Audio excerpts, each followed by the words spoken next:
What's up, everyone? It's Michael Crowley with the I'm Just Looking podcast.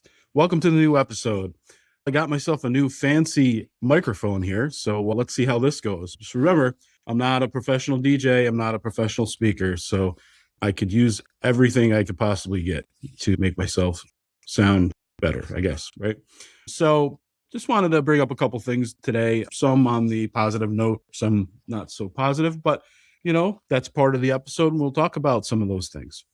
Well, first thing this weekend, I went to this fantastic place, right? And has nothing to do whatsoever with the car business, other than we love to eat, and you should listen to our recommendations because we eat out all the time. But I went to this place, and you can kind of see this thing right here. It's called Nothing Bunt Cakes, so BUNDT cakes. They are not paying me to advertise, but let me tell you, this cake is amazing. All right. So I went into this location here in Clifton Park, New York, and just went in to kind of look. Let me just describe it. Apparently, this is a franchise. I'm not really sure, but it kind of looks like your grandma's, house, right? And they sell nothing but bunt cakes. And the gentleman behind the counter was like, "Hey, we have some samples here. They're lemon." And I don't like lemon cakes. I think they're gross, right? But he's like, "No, no, you should really try it." I'm like, "No, no, I'm just looking." He goes, "No, no, it really doesn't taste like lemon." So I'm like, "You know what? Let me give it a shot." Let me tell you, it's the best thing I've ever eaten. Amazing. So I ended up with a bunch of bun cakes, samples of little tiny ones to this size. I bought a couple of these. This is a carrot cake, delicious. I also bought a red velvet cake, but this is what's left because I ate the rest. Kudos to the guys at Nothing Bunt Cakes in Clifton Park, New York. Thank you for the fantastic service and the fantastic bunt cakes. So I want to move on to something a little bit more on the opposite side, something a little bit more tragic, of an incident that happened over the weekend here again in Clifton Park, New York. And this isn't uncommon throughout the whole country, truthfully, and how dangerous it really is in the car industry.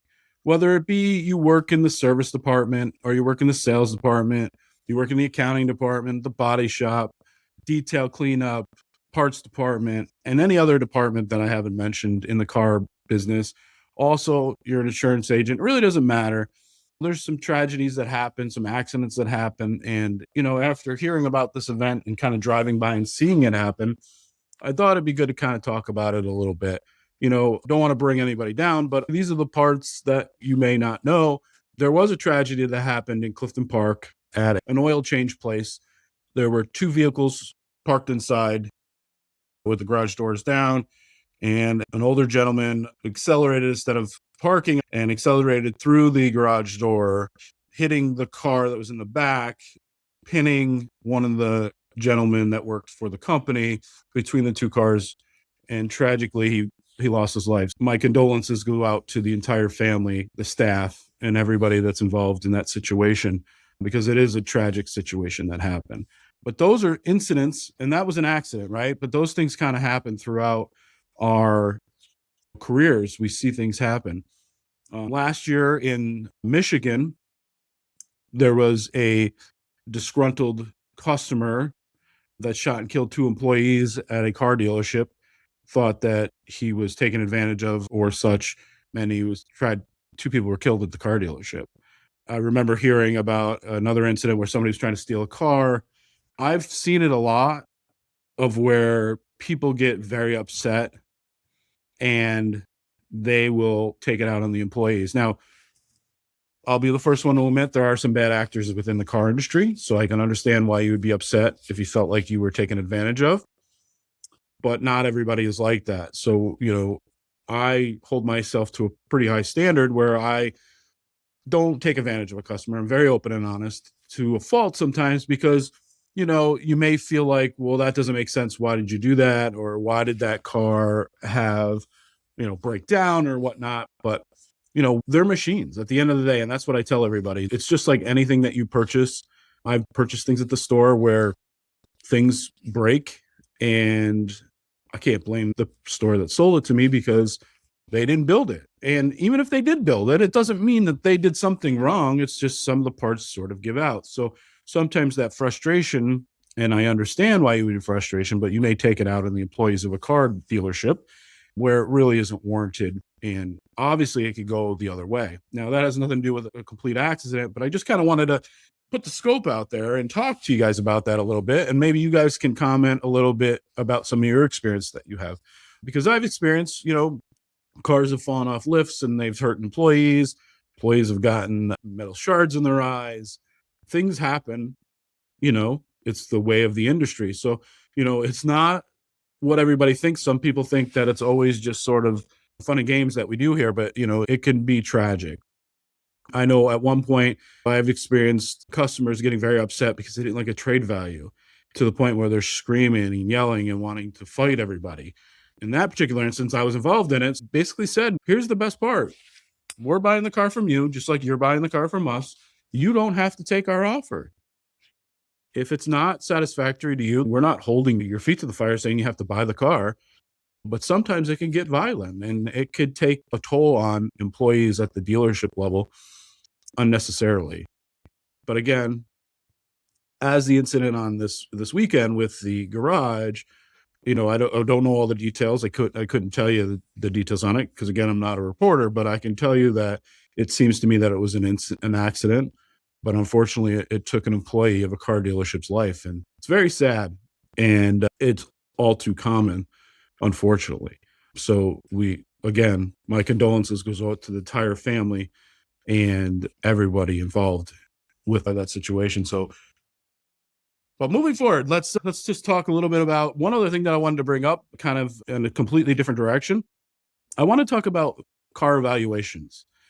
Most people will come in, and I heard it 3 different times. KBB said my car is worth this. KBB says my car is worth that, to the point where it was significantly different. And we have access to KBB also, and sometimes we don't even get that same number that you guys get.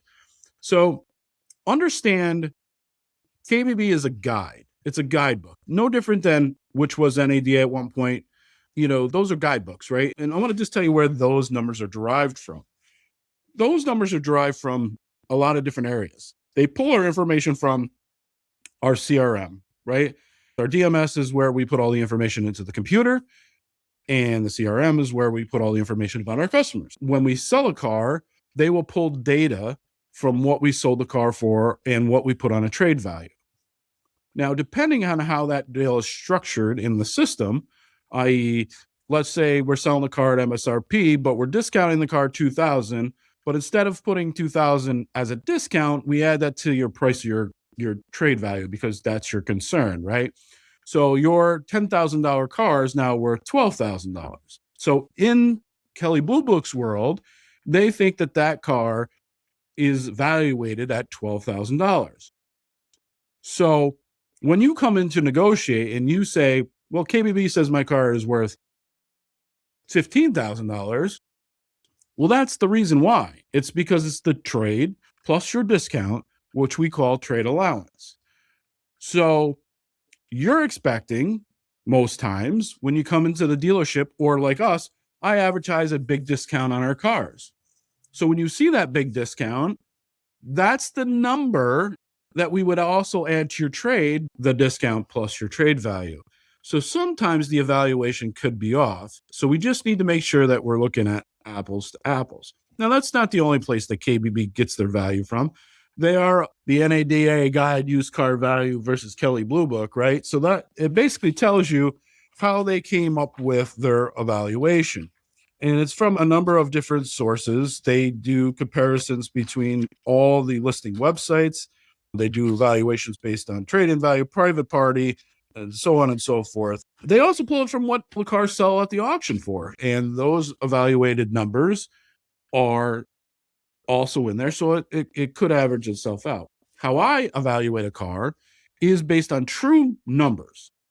If I was to take your car today that you traded in and sold it tomorrow, not retail, because we can't compare retail because you're trading the car in, and I sent that to the auction, and Bob's Auto pays me $10,000 for that car, then that's what your car is worth, because that's real money. That's what somebody is willing to pay me for the car. KBB is not telling you that that's what real money the dealership is going to get for the car. That is a trade plus your discount.